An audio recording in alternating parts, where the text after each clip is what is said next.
Apa kau buat sampai kedai orang ni tak ada orang? Ini adalah Taman Sri Bayan Kampung Gangsa. Orang Melaka mesti tahu punya tempat ni. Tapi aku bukan nak cerita pasal tempat ni.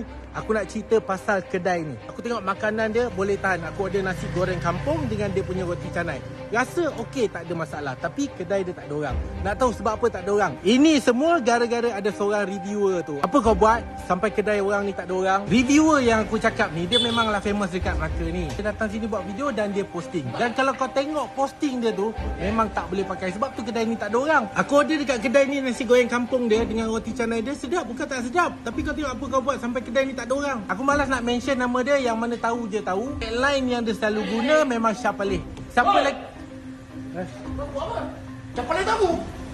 Kau tak langkau? Aku kenal kau pun tak? Tak, aku bukan cerita pasal kau. Yang kau Kau pandang. sebut nama aku tadi, Syapalih ni. Syapalih? Tadi kau sebut ni. Syapalih? Tadi kau sebut nama aku. Dengar kau sebut. Aku nak sini kau ni. Kau Syapalih? Aku Syapalih. Siapa lama TikTok kau? Apa Kau nama? kini dulu. Datang sebut orang kurang ajar kau. Pergi berambut lah kau. Tak. Cepat.